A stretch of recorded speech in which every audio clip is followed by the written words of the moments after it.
ಶಾಂತಿ. ದಿನಾಂಕ 7-8-2024. ಪ್ರಾತಃ ಮುರಳಿ. ಬಾಬ್ದಾದ ಮಧುಬನ. ಮಧುರ ಮಕ್ಕಳೇ, ನೆನಪಿನ ಯಾತ್ರೆಯಿಂದಲೇ ನಿಮ್ಮ ಸಂಪಾದನೆ ಜಮಾ ಆಗುತ್ತದೆ. ನೀವು ನಷ್ಟದಿಂದ ಲಾಭದಲ್ಲಿ ಬರುತ್ತೀರಿ, ವಿಶ್ವದ ಮಾಲೀಕರಾಗುತ್ತೀರಿ. ನೆನಪಿನ ಯಾತ್ರೆಯಿಂದಲೇ ನಿಮ್ಮ ಸಂಪಾದನೆ ಜಮಾ ಆಗುತ್ತದೆ. ನೀವು ನಷ್ಟದಿಂದ ಲಾಭದಲ್ಲಿ ಬರುತ್ತೀರಿ, ವಿಶ್ವದ ಮಾಲೀಕರಾಗುತ್ತೀರಿ. ಪ್ರಶ್ನೆ: ಸತ್ಯನ ಸಂಘ ತೇಲಿಸುತ್ತದೆ, ಕೆಟ್ಟ ಸಂಘ ಮುಳುಗಿಸುತ್ತದೆ. ಇದರ ಅರ್ಥವೇನು? ಸತ್ಯನ ಸಂಘ ತೇಲಿಸುತ್ತದೆ, ಕೆಟ್ಟ ಸಂಘ ಮುಳುಗಿಸುತ್ತದೆ. ಇದರ ಅರ್ಥವೇನು? ಉತ್ತರ: ಯಾವಾಗ ನೀವು ಮಕ್ಕಳಿಗೆ ಸತ್ಯನ ಸಂಘ ಅಂದರೆ ತಂದೆಯ ಸಂಘ ಸಿಗುತ್ತದೆ, ಆಗ ನಿಮ್ಮದು ಏರುವ ಕಲೆ ಆಗುತ್ತದೆ. ರಾವಣನ ಸಂಘ ಕುಸ್ಸಂಗ ಆಗಿದೆ. ಅವನ ಸಂಘದಿಂದ ನೀವು ಕೆಳಗೆ ಇಳಿಯುತ್ತೀರಿ, ಅಂದರೆ ರಾವಣ ನಿಮ್ಮನ್ನು ಮುಳುಗಿಸಿಬಿಡುತ್ತಾನೆ. ತಂದೆ ಮೇಲೆ ಕರೆದೊಯ್ಯುತ್ತಾರೆ. ತಂದೆಯದ್ದು ಸಹ ಚಮತ್ಕಾರ ಆಗಿದೆ. ಅವರು ಕ್ಷಣದಲ್ಲಿ ಅಂತಹ ಸಂಘ ಕೊಡುತ್ತಾರೆ. ಇದರಿಂದ ನಿಮ್ಮ ಗತಿ ಸದ್ಗತಿ ಆಗುತ್ತದೆ. ಆದ್ದರಿಂದ ಅವರಿಗೆ ಜಾದೂಗಾರ ಎನ್ನುತ್ತಾರೆ. ಓಂ ಶಾಂತಿ. ಮಕ್ಕಳು ನೆನಪಿನಲ್ಲಿ ಕುಳಿತಿದ್ದರು. ಇದಕ್ಕೆ ನೆನಪಿನ ಯಾತ್ರೆ ಎನ್ನುತ್ತಾರೆ. ತಂದೆ ಹೇಳುತ್ತಾರೆ, ಯೋಗ ಎಂಬ ಶಬ್ದವನ್ನು ಉಪಯೋಗಕ್ಕೆ ತರಬೇಡಿ. ತಂದೆಯನ್ನು ನೆನಪು ಮಾಡಿ. ಅವರು ಆತ್ಮಗಳ ತಂದೆ, ಪರಮಪಿತ, ಪತಿತ ಪಾವನ ಆಗಿದ್ದಾರೆ. ಆ ಪತಿತ ಪಾವನನನ್ನೇ ನೆನಪು ಮಾಡಬೇಕು. ತಂದೆ ಹೇಳುತ್ತಾರೆ, ದೇಹದ ಎಲ್ಲ ಸಂಬಂಧವನ್ನು ಬಿಟ್ಟು ಒಬ್ಬ ತಂದೆಯನ್ನು ನೆನಪು ಮಾಡಿ. ತಾವು ಸತ್ತರೆ ತಮ್ಮ ಪಾಲಿಗೆ ಜಗತ್ತೇ ಸತ್ತಂತೆ ಎಂದು ಹೇಳುತ್ತಾರಲ್ಲವೇ. ದೇಹ ಸಹಿತ ದೇಹದ ಯಾವುದೆಲ್ಲ ಸಂಬಂಧ ಇತ್ಯಾದಿ ಕಾಣಲು ಬರುತ್ತದೆ, ಅದನ್ನು ನೆನಪು ಮಾಡಬೇಡಿ. ಒಬ್ಬ ತಂದೆಯನ್ನೇ ನೆನಪು ಮಾಡಿ. ಆಗ ನಿಮ್ಮ ಪಾಪ ಸುಟ್ಟು ಹೋಗುತ್ತದೆ. ನೀವು ಜನ್ಮ ಜನ್ಮಾಂತರದ ಪಾಪಾತ್ಮಗಳಾಗಿದ್ದೀರಲ್ಲವೇ. ಇದು ಇರುವುದೇ ಪಾಪಾತ್ಮಗಳ ಜಗತ್ತು. ಸತ್ಯುಗ ಪುಣ್ಯಾತ್ಮಗಳ ಜಗತ್ತಾಗಿದೆ. ಈಗ ಪಾಪವನ್ನೆಲ್ಲ ಕತ್ತರಿಸಿ ಪುಣ್ಯ ಹೇಗೆ ಜಮಾ ಆಗುತ್ತದೆ? ತಂದೆಯ ನೆನಪಿನಿಂದ ಜಮಾ ಆಗುತ್ತದೆ. ಆತ್ಮದಲ್ಲಿ ಮನಸ್ಸು ಬುದ್ಧಿ ಇದೆ ಅಲ್ಲವೇ. ಅಂದ ಮೇಲೆ ಆತ್ಮ ಬುದ್ಧಿಯಿಂದ ನೆನಪು ಮಾಡಬೇಕು. ತಂದೆ ಹೇಳುತ್ತಾರೆ, ನಿಮ್ಮ ಯಾವುದೆಲ್ಲ ಮಿತ್ರ ಸಂಬಂಧಿ ಇದ್ದಾರೆ ಅವರೆಲ್ಲರನ್ನೂ ಮರೆಯಿರಿ. ಅವರೆಲ್ಲರೂ ಒಬ್ಬರು ಮತ್ತೊಬ್ಬರಿಗೆ ದುಃಖ ಕೊಡುತ್ತಾರೆ. ಮೊದಲ ಪಾಪ ಕಾಮಕಟಾರಿಯನ್ನು ನಡೆಸುತ್ತಾರೆ. ಎರಡನೆಯ ಪಾಪ ನಂತರ ಏನು ಮಾಡುತ್ತಾರೆ? ಯಾವ ತಂದೆ ಸರ್ವರ ಸದ್ಗತಿದಾತನಾಗಿದ್ದಾರೆ, ಮಕ್ಕಳಿಗೆ ಅಪರಿಮಿತದ ಸುಖ ಕೊಡುತ್ತಾರೆ, ಅಂದರೆ ಸ್ವರ್ಗದ ಮಾಲೀಕ ಮಾಡುತ್ತಾರೆ, ಅವರನ್ನು ಸರ್ವವ್ಯಾಪಿ ಎಂದು ಬಿಡುತ್ತಾರೆ. ಇದು ಪಾಠಶಾಲೆಯಾಗಿದೆ. ನೀವು ಇಲ್ಲಿ ಓದಲು ಬಂದಿದ್ದೀರಿ. ಈ ಲಕ್ಷ್ಮೀನಾರಾಯಣ ನಿಮ್ಮ ಗುರಿ ಉದ್ದೇಶ ಆಗಿದೆ. ಬೇರೆ ಯಾರೂ ಈ ರೀತಿ ಹೇಳಲು ಸಾಧ್ಯವಿಲ್ಲ. ನೀವು ತಿಳಿದಿದ್ದೀರಿ, ಈಗ ನಾವು ಪವಿತ್ರರಾಗಿ ಪವಿತ್ರ ಜಗತ್ತಿನ ಮಾಲೀಕರಾಗಬೇಕು. ನಾವೇ ವಿಶ್ವದ ಮಾಲೀಕರಾಗಿದ್ದೆವು. ಪೂರ್ಣ 5000 ವರ್ಷ ಆಗಿದೆ. ದೇವತೆಯರು ವಿಶ್ವದ ಮಾಲೀಕರಲ್ಲವೇ. ಎಷ್ಟೊಂದು ಶ್ರೇಷ್ಠ ಪದವಿ ಇದೆ. ಖಂಡಿತ ಇದನ್ನು ತಂದೆನೇ ಮಾಡುತ್ತಾರೆ. ತಂದೆಗಷ್ಟೇ ಪರಮಾತ್ಮ ಎನ್ನುತ್ತಾರೆ. ಅವರ ಅಸಲಿ ಹೆಸರು ಶಿವ ಎಂದಾಗಿದೆ. ಅನಂತರ ಬಹಳ ಹೆಸರನ್ನು ಇಟ್ಟುಬಿಟ್ಟಿದ್ದಾರೆ. ಹೇಗೆ ಬಾಂಬೆಯಲ್ಲಿ ಬಬುಲ್ನಾಥನ ಮಂದಿರ ಇದೆ, ಅಂದರೆ ಮುಳ್ಳುಗಳ ಕಾಡನ್ನು ಹೂಗಳ ತೋಟವನ್ನಾಗಿ ಮಾಡುವಂಥವರಾಗಿದ್ದಾರೆ. ಇಲ್ಲವೆಂದರೆ ಅವರ ಅಸಲಿ ಹೆಸರು ಒಂದೇ ಶಿವ ಎಂದಾಗಿದೆ. ಇವರಲ್ಲಿ ಪ್ರವೇಶ ಮಾಡುತ್ತಾರೆ, ಆಗಲೂ ಸಹ ಶಿವ ಎಂಬ ಹೆಸರೇ ಇದೆ. ನೀವು ಈ ಬ್ರಹ್ಮನನ್ನು ನೆನಪು ಮಾಡಬಾರದು. ಇವರಂತೂ ದೇಹಧಾರಿಯಾಗಿದ್ದಾರೆ. ನೀವು ವಿದೇಹಿಯನ್ನು ನೆನಪು ಮಾಡಬೇಕು. ನಿಮ್ಮ ಆತ್ಮ ಪತಿತ ಆಗಿದೆ, ಅದನ್ನು ಪಾವನ ಮಾಡಬೇಕು. ಮಹಾನ್ ಆತ್ಮ ಪಾಪಾತ್ಮ ಎಂದು ಹೇಳುತ್ತಾರೆ. ಮಹಾನ್ ಪರಮಾತ್ಮ ಎನ್ನುವುದಿಲ್ಲ. ತನ್ನನ್ನು ಪರಮಾತ್ಮ ಅಥವಾ ಈಶ್ವರ ಎಂದು ಯಾರೂ ಹೇಳಲು ಸಾಧ್ಯವಿಲ್ಲ. ಮಹಾತ್ಮ, ಪವಿತ್ರ ಆತ್ಮ ಎಂದು ಹೇಳುತ್ತಾರೆ. ಸನ್ಯಾಸಿಯರು ಸನ್ಯಾಸ ಮಾಡುತ್ತಾರೆ, ಆದ್ದರಿಂದ ಪವಿತ್ರ ಆತ್ಮ ಆಗಿದ್ದಾರೆ. ತಂದೆ ತಿಳಿಸಿದ್ದಾರೆ, ಅವರೂ ಸಹ ಎಲ್ಲರೂ ಪುನರ್ಜನ್ಮ ತೆಗೆದುಕೊಳ್ಳುತ್ತಾರೆ. ದೇಹಧಾರಿಗಳು ಪುನರ್ಜನ್ಮವನ್ನು ಖಂಡಿತ ತೆಗೆದುಕೊಳ್ಳಬೇಕಾಗುತ್ತದೆ. ವಿಕಾರದಿಂದ ಜನ್ಮ ಪಡೆದು ನಂತರ ಯಾವಾಗ ಪ್ರೌಢಾವಸ್ಥೆ ಆಗುತ್ತಾರೆ ಆಗ ಸನ್ಯಾಸ ಮಾಡಿಬಿಡುತ್ತಾರೆ. ದೇವತೆಗಳಂತೂ ಆ ರೀತಿ ಮಾಡುವುದಿಲ್ಲ. ಅವರಂತೂ ಸದಾ ಪವಿತ್ರ ಆಗಿದ್ದಾರೆ. ತಂದೆ ಈಗ ನಿಮ್ಮನ್ನು ಆಸುರಿಯಿಂದ ದೈವಿ ಮಾಡುತ್ತಾರೆ. ದೈವಿ ಗುಣ ಧಾರಣೆ ಮಾಡುವುದರಿಂದ ದೈವಿ ಸಂಪ್ರದಾಯ ಆಗುತ್ತಾರೆ. ಸತ್ಯುಗದಲ್ಲಿ ದೈವಿ ಸಂಪ್ರದಾಯ ಇರುತ್ತದೆ, ಕಲಿಯುಗದಲ್ಲಿ ಆಸುರಿ ಸಂಪ್ರದಾಯ ಇರುತ್ತದೆ. ಈಗ ಸಂಗಮಯುಗ ಆಗಿದೆ. ಈಗ ನಿಮಗೆ ತಂದೆ ಸಿಕ್ಕಿದ್ದಾರೆ. ಈಗ ನೀವು ಖಂಡಿತ ದೈವಿ ಸಂಪ್ರದಾಯ ಆಗಬೇಕು ಎಂದು ಹೇಳುತ್ತಾರೆ. ನೀವು ಇಲ್ಲಿ ಬಂದಿರುವುದೇ ದೈವಿ ಸಂಪ್ರದಾಯ ಆಗಲು. ದೈವಿ ಸಂಪ್ರದಾಯದವರಿಗೆ ಅಪಾರ ಸುಖ ಇದೆ. ಈ ಜಗತ್ತಿಗೆ ಹಿಂಸಕ ಎನ್ನುತ್ತಾರೆ. ದೇವತೆಗಳು ಅಹಿಂಸಕರಾಗಿದ್ದಾರೆ. ತಂದೆ ಹೇಳುತ್ತಾರೆ, ಮಧುರಾತಿ ಮಧುರ ಆತ್ಮೀಯ ಮಕ್ಕಳೇ, ತಂದೆಯನ್ನು ನೆನಪು ಮಾಡಿ. ನಿಮ್ಮ ಯಾವ ಗುರು ಜನರಿದ್ದಾರೆ ಅವರೂ ಸಹ ಎಲ್ಲರೂ ದೇಹಧಾರಿಯಾಗಿದ್ದಾರೆ. ಈಗ ನೀವು ಆತ್ಮಗಳು ಪರಮಾತ್ಮ ತಂದೆಯನ್ನು ನೆನಪು ಮಾಡಬೇಕು. ಯಾವಾಗ ನೀವು ಪುಣ್ಯಾತ್ಮರಾಗುತ್ತೀರೋ ಆಗ ಸುಖ ಸಿಗುತ್ತದೆ. 84 ಜನ್ಮಗಳ ನಂತರವೇ ನೀವು ಪಾಪಾತ್ಮರಾಗುತ್ತೀರಿ. ಈಗ ನೀವು ಪುಣ್ಯವನ್ನು ಜಮಾ ಮಾಡಿಕೊಳ್ಳುತ್ತೀರಿ. ಯೋಗ ಬಲದಿಂದ ಪಾಪಗಳನ್ನು ಸಮಾಪ್ತಿ ಮಾಡುತ್ತೀರಿ. ಈ ನೆನಪಿನ ಯಾತ್ರೆಯಿಂದಲೇ ನೀವು ವಿಶ್ವದ ಮಾಲೀಕರಾಗುತ್ತೀರಿ. ನೀವು ವಿಶ್ವದ ಮಾಲೀಕರಾಗಿದ್ದೀರಿ ಅಂದರೆ ಸರಿ ತಾನೇ? ಅವರು ನಂತರ ಎಲ್ಲಿಗೆ ಹೋದರು? ಇದನ್ನು ಸಹ ತಂದೆನೇ ತಿಳಿಸುತ್ತಾರೆ. ನೀವು 84 ಜನ್ಮ ಪಡೆದು ಸೂರ್ಯವಂಶಿ ಚಂದ್ರವಂಶಿ ಆದಿರಿ. ಭಕ್ತಿಯ ಫಲವನ್ನು ಭಗವಂತ ಕೊಡುತ್ತಾನೆ ಎನ್ನುತ್ತಾರೆ. ದೇಹಧಾರಿಗೆ ಯಾರೂ ಭಗವಂತ ಎನ್ನುವುದಿಲ್ಲ. ಅವರು ಇರುವುದೇ ನಿರಾಕಾರ ಶಿವ. ಅವರ ಶಿವರಾತ್ರಿಯನ್ನು ಆಚರಿಸುತ್ತಾರೆ ಅಂದರೆ ಖಂಡಿತ ಬರುತ್ತಾರೆ ತಾನೇ. ಆದರೆ ನಾನು ನಿಮ್ಮ ರೀತಿ ಜನ್ಮ ತೆಗೆದುಕೊಳ್ಳುವುದಿಲ್ಲ, ನಾನು ಶರೀರದ ಬಾಡಿಗೆ ತೆಗೆದುಕೊಳ್ಳಬೇಕಾಗುತ್ತದೆ ಎನ್ನುತ್ತಾರೆ. ನನಗೆ ನನ್ನ ಶರೀರ ಇಲ್ಲ. ಒಂದು ವೇಳೆ ಇದ್ದಿದ್ದರೆ ಅದರ ಹೆಸರು ಇರುತ್ತದೆ. ಬ್ರಹ್ಮನ ಹೆಸರಂತೂ ಇವರದ್ದು ತನ್ನದಾಗಿದೆ. ಇವರು ಸನ್ಯಾಸ ಮಾಡಿದ್ದಾರೆ, ಆದ್ದರಿಂದ ಬ್ರಹ್ಮ ಎಂಬ ಹೆಸರನ್ನು ಇಡಲಾಗಿದೆ. ನೀವು ಬ್ರಹ್ಮಕುಮಾರ ಕುಮಾರಿಯರಾಗಿದ್ದೀರಿ. ಇಲ್ಲವೆಂದರೆ ಬ್ರಹ್ಮ ಎಲ್ಲಿಂದ ಬಂದರು? ಬ್ರಹ್ಮ ಶಿವನ ಮಗನಾಗಿದ್ದಾರೆ. ಶಿವಬಾಬಾ ತನ್ನ ಮಗ ಬ್ರಹ್ಮನಲ್ಲಿ ಪ್ರವೇಶ ಮಾಡಿ ನಿಮಗೆ ಜ್ಞಾನ ಕೊಡುತ್ತಾರೆ. ಬ್ರಹ್ಮ, ವಿಷ್ಣು, ಶಂಕರ ಸಹ ಇವರ ಮಕ್ಕಳಾಗಿದ್ದಾರೆ. ನಿರಾಕಾರ ತಂದೆಯ ಎಲ್ಲ ಮಕ್ಕಳು ನಿರಾಕಾರ ಆಗಿದ್ದಾರೆ. ಆತ್ಮಗಳು ಇಲ್ಲಿ ಬಂದು ಶರೀರವನ್ನು ಧಾರಣೆ ಮಾಡಿ ಪಾತ್ರವನ್ನು ಅಭಿನಯಿಸುತ್ತಾರೆ. ತಂದೆ ಹೇಳುತ್ತಾರೆ, ನಾನು ಬರುವುದೇ ಪತಿತರನ್ನು ಪಾವನ ಮಾಡಲು. ನಾನು ಈ ಶರೀರದ ಬಾಡಿಗೆ ತೆಗೆದುಕೊಳ್ಳುತ್ತೇನೆ. ಶಿವ ಭಗವಾನ್ ವಾಚ ಇದೆ ಅಲ್ಲವೇ? ಶ್ರೀಕೃಷ್ಣನನ್ನಂತೂ ಭಗವಂತ ಎನ್ನಲು ಸಾಧ್ಯವಿಲ್ಲ. ಭಗವಂತನಂತೂ ಒಬ್ಬರೇ ಆಗಿದ್ದಾರೆ. ಶ್ರೀಕೃಷ್ಣನ ಮಹಿಮೆಯೇ ಬೇರೆ ಆಗಿದೆ. ಮೊದಲ ನಂಬರ್ ದೇವತೆ ರಾಧೆ ಕೃಷ್ಣ ಆಗಿದ್ದಾರೆ. ಅವರು ಸ್ವಯಂವರದ ನಂತರ ಪುನಃ ಲಕ್ಷ್ಮೀನಾರಾಯಣ ಆಗುತ್ತಾರೆ. ಆದರೆ ಇದನ್ನು ಯಾರೂ ತಿಳಿದಿಲ್ಲ. ರಾಧೆ ಕೃಷ್ಣರದ್ದು ಯಾರಿಗೂ ಗೊತ್ತಿಲ್ಲ. ಅವರು ನಂತರ ಎಲ್ಲಿಗೆ ಹೊರಟು ಹೋಗುತ್ತಾರೆ? ರಾಧೆ ಕೃಷ್ಣರೇ ಸ್ವಯಂವರದ ನಂತರ ಪುನಃ ಲಕ್ಷ್ಮೀನಾರಾಯಣ ಆಗುತ್ತಾರೆ. ಇಬ್ಬರು ಬೇರೆ ಬೇರೆ ಮಹಾರಾಜರುಗಳ ಮಕ್ಕಳಾಗಿದ್ದಾರೆ. ಅಲ್ಲಿ ಅಪವಿತ್ರತೆಯ ಹೆಸರು ಇಲ್ಲ. ಏಕೆಂದರೆ 5 ವಿಕಾರ ರೂಪಿ ರಾವಣನೇ ಇಲ್ಲ. ಇರುವುದೇ ರಾಮರಾಜ್ಯ. ಈಗ ತಂದೆ ಆತ್ಮಗಳಿಗೆ ಹೇಳುತ್ತಾರೆ, ನನ್ನನ್ನು ನೆನಪು ಮಾಡಿ, ಆಗ ನಿಮ್ಮ ಪಾಪ ತುಂಡಾಗುತ್ತದೆ.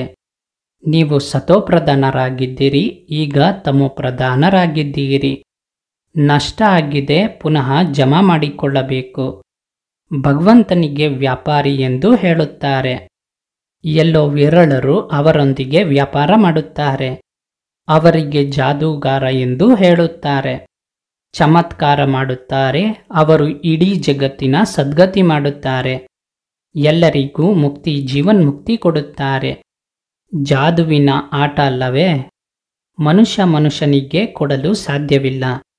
ನೀವು 63 ಜನ್ಮ ಭಕ್ತಿ ಮಾಡುತ್ತಾ ಬಂದಿದ್ದೀರಿ. ಈ ಭಕ್ತಿಯಿಂದ ಯಾರಾದರೂ ಸದ್ಗತಿಯನ್ನು ಪಡೆದಿದ್ದಾರೇನೋ? ಯಾರಾದರೂ ಸದ್ಗತಿ ಕೊಡುವಂಥವರು ಇದ್ದಾರೇನೋ? ಇರುವುದಕ್ಕೆ ಸಾಧ್ಯವಿಲ್ಲ. ಒಬ್ಬರು ಸಹ ಹಿಂತಿರುಗಿ ಕರೆದೊಯ್ಯಲು ಸಾಧ್ಯವಿಲ್ಲ. ವಿಶ್ವಪಿತ ತಂದೆನೇ ಬಂದು ಎಲ್ಲರನ್ನೂ ಮರಳಿ ಕರೆದೊಯ್ಯುತ್ತಾರೆ. ಕಲಿಯುಗದಲ್ಲಿ ಅನೇಕ ರಾಜರುಗಳಿದ್ದಾರೆ. ಅಲ್ಲಿ ನೀವು ಕಡಿಮೆ ಮಂದಿ ರಾಜ್ಯ ಮಾಡುತ್ತೀರಿ. ಬಾಕಿ ಎಲ್ಲ ಆತ್ಮಗಳು ಮುಕ್ತಿಗೆ ಹೊರಟು ಹೋಗುತ್ತಾರೆ.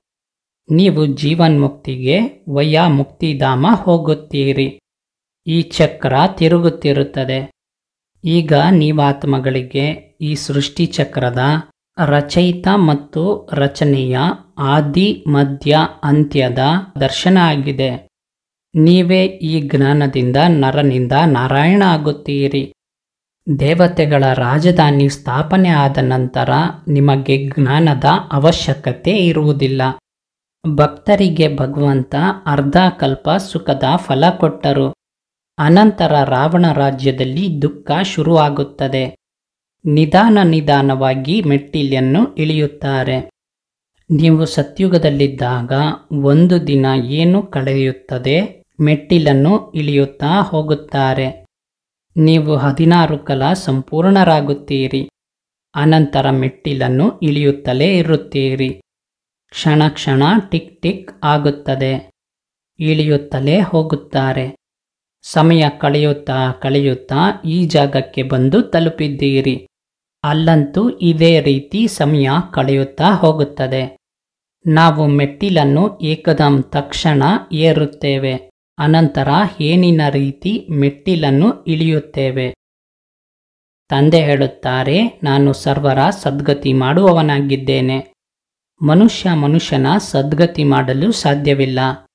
ಏಕೆಂದರೆ ಅವರು ವಿಕಾರದಿಂದ ಜನ್ಮ ಪಡೆಯುತ್ತಾರೆ, ಪತಿತ ಆಗಿದ್ದಾರೆ. ವಾಸ್ತವದಲ್ಲಿ ಶ್ರೀಕೃಷ್ಣನಿಗಷ್ಟೇ ಸತ್ಯ ಮಹಾತ್ಮ ಎನ್ನಲು ಸಾಧ್ಯ. ಈ ಮಹಾತ್ಮ ಜನರಂತೂ ಎಷ್ಟೇ ಆದರೂ ವಿಕಾರದಿಂದ ಜನ್ಮ ಪಡೆದು ಅನಂತರ ಸನ್ಯಾಸ ಮಾಡುತ್ತಾರೆ. ಅಲ್ಲಂತೂ ದೇವತೆ ಇದ್ದಾರೆ. ದೇವತೆಗಳಂತೂ ಸದಾ ಪವಿತ್ರ ಆಗಿದ್ದಾರೆ. ಅವರಲ್ಲಿ ಯಾವುದೇ ವಿಕಾರ ಇರುವುದಿಲ್ಲ. ಅದಕ್ಕೆ ನಿರ್ವಿಕಾರಿ ಜಗತ್ತು ಎಂದೇ ಹೇಳಬೇಕು. ಇದಕ್ಕೆ ವಿಕಾರಿ ಜಗತ್ತು ಎನ್ನುತ್ತಾರೆ. No purity. ನಡವಳಿಕೆ ಎಷ್ಟು ಕೆಟ್ಟದಿದೆ. ದೇವತೆಗಳ ನಡವಳಿಕೆ ಅಂತೂ ಬಹಳ ಚೆನ್ನಾಗಿರುತ್ತದೆ. ಎಲ್ಲರೂ ಅವರನ್ನು ನಮಸ್ಕರಿಸುತ್ತಾರೆ. ಅವರುಗಳ ನಡವಳಿಕೆ ಚೆನ್ನಾಗಿರುವುದರಿಂದ ತಾನೇ ಅಪವಿತ್ರ ಮನುಷ್ಯ ಆ ಪವಿತ್ರ ದೇವತೆಗಳ ಎದುರಿಗೆ ತಲೆಬಾಗುತ್ತಾರೆ. ಈಗಂತೂ ಹೊಡೆದಾಟ, ಜಗಳ ಏನೇನು ನಡೆಯುತ್ತಿದೆ. ಬಹಳ ಗಲಾಟೆ ಇದೆ. ಈಗಂತೂ ಇರುವುದಕ್ಕೂ ಸಹ ಜಾಗ ಇಲ್ಲ. ಮನುಷ್ಯ ಕಡಿಮೆ ಆಗಲಿ ಎಂದು ಬಯಸುತ್ತಾರೆ. ಆದರೆ ಇದಂತೂ ತಂದೆಯದ್ದೇ ಕೆಲಸ ಆಗಿದೆ. ಸತ್ಯುಗದಲ್ಲಿ ಬಹಳ ಕಡಿಮೆ ಮನುಷ್ಯರು ಇರುತ್ತಾರೆ. ಇಷ್ಟೆಲ್ಲ ಶರೀರಗಳಿಗೆ ಹೋಲಿಕೆ ಆಗುತ್ತದೆ. ಉಳಿದೆಲ್ಲ ಆತ್ಮಗಳು ತನ್ನ ಸಿಹಿಯಾದ ಮನೆಗೆ ಹೊರಟು ಹೋಗುತ್ತಾರೆ. ಶಿಕ್ಷೆಗಳನ್ನಂತೂ ಕ್ರಮಾನುಸಾರವಾಗಿ ಖಂಡಿತ ಭೋಗಿಸುತ್ತಾರೆ. ಯಾರು ಪೂರ್ಣ ಪುರುಷಾರ್ಥ ಮಾಡಿ ವಿಜಯಮಾಲೆಯ ಮಣಿ ಆಗುತ್ತಾರೆ, ಅವರು ಶಿಕ್ಷೆಗಳಿಂದ ಬಿಡುಗಡೆ ಹೊಂದುತ್ತಾರೆ. ಮಾಲೆ ಒಂದರದ್ದು ಆಗುವುದಿಲ್ಲ. ಅವರನ್ನು ಯಾರು ಆ ರೀತಿ ಮಾಡಿದರೂ ಅವರು ಹೂ ಆಗಿದ್ದಾರೆ. ಅನಂತರ ಜೋಡಿಮಣಿ ಪ್ರವೃತ್ತಿ ಮಾರ್ಗ ಅಲ್ಲವೇ? ಅಂದ ಮೇಲೆ ಜೋಡಿಯ ಮಾಲೆ ಇದೆ. ಸಿಂಗಲ್ನ ಮಾಲೆ ಆಗುವುದಿಲ್ಲ. ಸನ್ಯಾಸಿಯರ ಮಾಲೆ ಆಗುವುದಿಲ್ಲ. ಅವರು ನಿವೃತ್ತಿ ಮಾರ್ಗದವರಾಗಿದ್ದಾರೆ. ಅವರು ಪ್ರವೃತ್ತಿ ಮಾರ್ಗದವರಿಗೆ ಜ್ಞಾನ ಕೊಡಲು ಸಾಧ್ಯವಿಲ್ಲ. ಪವಿತ್ರ ಆಗಲು ಅವರದ್ದು ಸೀಮಿತದ ಸನ್ಯಾಸ.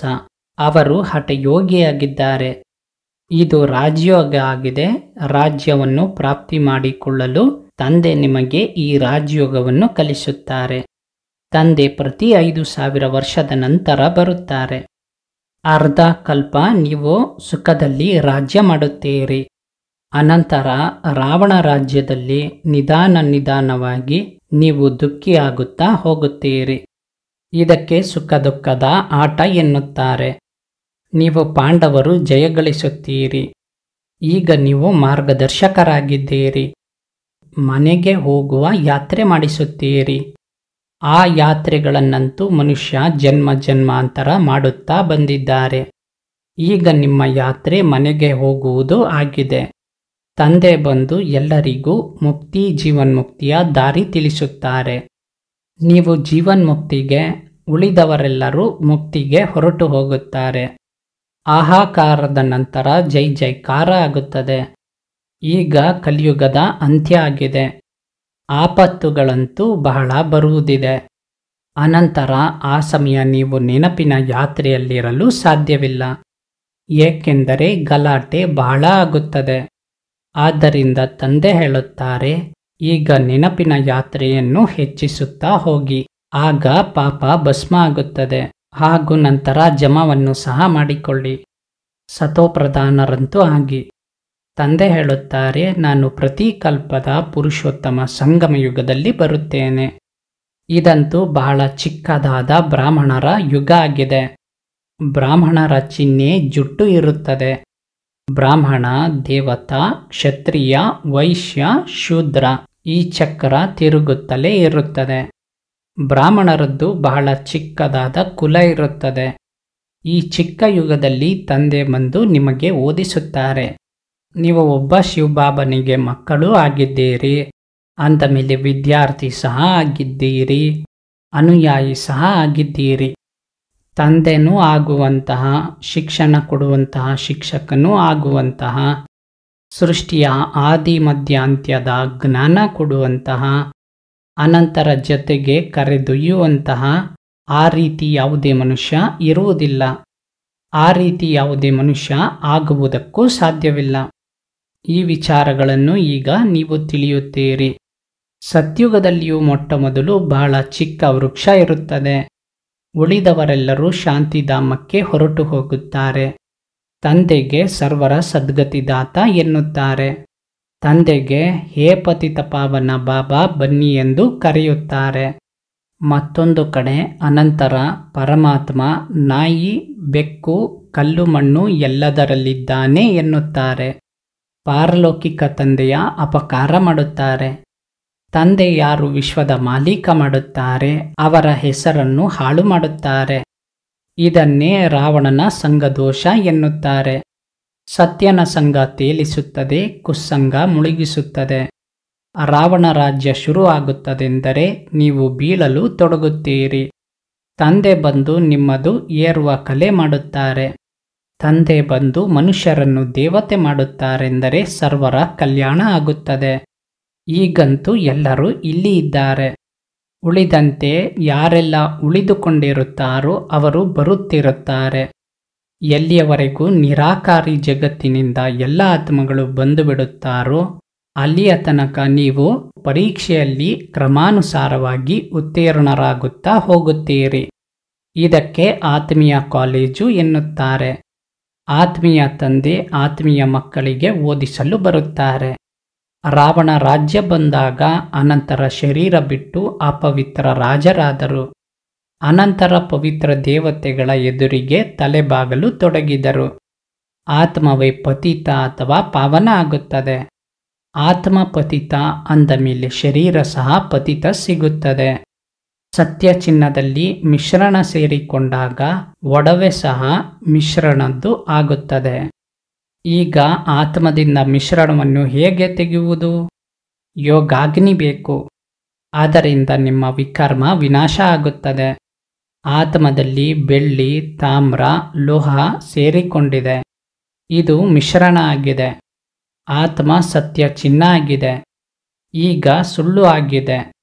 ಆ ಮಿಶ್ರಣವನ್ನು ತೆಗೆಯುವುದು ಹೇಗೆ? ಇದು ಯೋಗ ಅಗ್ನಿ ಆಗಿದೆ. ಜ್ಞಾನಚಿತೆಯ ಮೇಲೆ ಕುಳಿತುಕೊಳ್ಳುತ್ತೀರಿ. ಮೊದಲು ಕಾಮಚಿತೆಯ ಮೇಲೆ ಇದ್ದೀರಿ. ತಂದೆ ಜ್ಞಾನಚಿತೆಯ ಮೇಲೆ ಕೂರಿಸುತ್ತಾರೆ. ಜ್ಞಾನಸಾಗರ ತಂದೆಯ ಹೊರತು ಬೇರೆ ಯಾರೂ ಜ್ಞಾನಚಿತೆಯ ಮೇಲೆ ಕೂರಿಸಲು ಸಾಧ್ಯವಿಲ್ಲ. ಮನುಷ್ಯ ಭಕ್ತಿ ಮಾರ್ಗದಲ್ಲಿ ಎಷ್ಟೊಂದು ಪೂಜೆ ಮಾಡುತ್ತಿರುತ್ತಾನೆ, ಆದರೆ ಯಾರಿಗೂ ಗೊತ್ತಿಲ್ಲ. ಈಗ ನೀವು ಎಲ್ಲವನ್ನೂ ತಿಳಿದುಕೊಂಡಿದ್ದೀರಿ. ನೀವೆಲ್ಲ ದೇವತೆ ಆಗುತ್ತೀರಿ. ಅನಂತರ ಪೂಜೆಯ ವಿಚಾರವೇ ಸಮಾಪ್ತಿಯಾಗುತ್ತದೆ. ಯಾವಾಗ ರಾವಣ ರಾಜ್ಯ ಶುರುವಾಗುತ್ತದೆ, ಆಗ ಭಕ್ತಿ ಶುರು ಆಗುತ್ತದೆ. ಒಳ್ಳೆಯದು. ಮಧುರಾತಿಮಧುರ ಅಗಲಿ ಸಿಕ್ಕಿರುವ ಮಕ್ಕಳ ಪ್ರತಿ ಮಾತಾಪಿತಾ ಬಾಬ್ದಾದಾರವರ ನೆನಪು, ಪ್ರೀತಿ ಹಾಗೂ ಸುಪ್ರಭಾತ. ಆತ್ಮೀಯ ಮಕ್ಕಳಿಗೆ ಆತ್ಮೀಯ ತಂದೆಯ ನಮಸ್ಕಾರ. ಆತ್ಮೀಯ ತಂದೆಗೆ ಆತ್ಮೀಯ ಮಕ್ಕಳ ನಮಸ್ಕಾರಗಳು. ಧಾರಣೆಗಾಗಿ ಮುಖ್ಯ ಸಾರ: ಶಿಕ್ಷೆಗಳಿಂದ ಮುಕ್ತರಾಗಲು ವಿಜಯಮಾಲೆಯ ಮಣಿಯಾಗುವ ಪುರುಷಾರ್ಥ ಮಾಡಬೇಕು. ಆತ್ಮೀಯ ಮಾರ್ಗದರ್ಶಿಯಾಗಿ ಎಲ್ಲರಿಗೂ ಶಾಂತಿಧಾಮ ಮನೆಯ ಯಾತ್ರೆ ಮಾಡಿಸಬೇಕು. 2. ನೆನಪಿನ ಯಾತ್ರೆಯನ್ನು ಹೆಚ್ಚಿಸುತ್ತಾ ಎಲ್ಲ ಪಾಪಗಳಿಂದ ಮುಕ್ತರಾಗಬೇಕು. ಯೋಗ ಅಗ್ನಿಯಿಂದ ಆತ್ಮನನ್ನು ಸತ್ಯ ಚಿನ್ನ ಮಾಡಿಕೊಳ್ಳಬೇಕು. ಸದೋ ಪ್ರಧಾನರಾಗಬೇಕು. ವರದಾನ: ಪ್ರತಿ ಗಳಿಗೆಯನ್ನು ಅಂತಿಮ ಗಳಿಗೆ ಎಂದು ತಿಳಿದು ಸದಾ ಸಿದ್ಧರಿರುವಂತಹ ತೀವ್ರ ಪುರುಷಾರ್ಥಿಯಾಗಿರಿ. ಪ್ರತಿ ಗಳಿಗೆಯನ್ನು ಅಂತಿಮ ಗಳಿಗೆ ಎಂದು ತಿಳಿದು ಸದಾ ಸಿದ್ಧರಿರುವಂತಹ ತೀವ್ರ ಪುರುಷಾರ್ಥಿಯಾಗಿರಿ. ತನ್ನ ಅಂತಿಮ ಗಳಿಗೆಯದ್ದು ಯಾವುದೇ ಭರವಸೆ ಇಲ್ಲ. ಆದ್ದರಿಂದ ಪ್ರತಿ ಗಳಿಗೆಯನ್ನು ಅಂತಿಮ ಗಳಿಗೆ ಎಂದು ತಿಳಿಯುತ್ತಾ ಸದಾ ಸಿದ್ಧರಾಗಿರಿ. ಸದಾ ಸಿದ್ಧ ಅಂದರೆ ತೀವ್ರ ಪುರುಷಾರ್ಥಿ. ಈ ರೀತಿ ಯೋಚಿಸಬೇಡಿ, ಈಗಂತೂ ವಿನಾಶ ಆಗುವುದರಲ್ಲಿ ಸ್ವಲ್ಪ ಸಮಯ ಹಿಡಿಸುತ್ತದೆ, ನಂತರ ತಯಾರಾಗುತ್ತೇವೆ ಎಂದು. ಪ್ರತಿ ಗಳಿಗೆ ಅಂತಿಮ ಗಳಿಗೆ ಆಗಿದೆ. ಆದ್ದರಿಂದ ಸದಾ ನಿರ್ಮೋಹಿ, ನಿರ್ವಿಕಲ್ಪ, ನಿರ್ವ್ಯರ್ಥ, ವ್ಯರ್ಥ ಸಹ ಇಲ್ಲದಿದ್ದಾಗ ಸದಾ ಸಿದ್ಧರು ಎನ್ನುತ್ತಾರೆ. ಯಾವುದೇ ಕಾರ್ಯ ಉಳಿದುಕೊಂಡಿರಲಿ, ಆದರೆ ನಿಮ್ಮ ಸ್ಥಿತಿ ಸದಾ ನಿರ್ಲಿಪ್ತವಾಗಿರಲಿ. ಏನಾಗುವುದಿದೆ ಅದು ಒಳ್ಳೆಯದು ಆಗುತ್ತದೆ. ಸ್ಲೋಗನ್: ತನ್ನ ಕೈಗೆ ಕಾನೂನನ್ನು ತೆಗೆದುಕೊಳ್ಳುವುದು ಸಹ ಕ್ರೋಧದ ಅಂಶ ಆಗಿದೆ.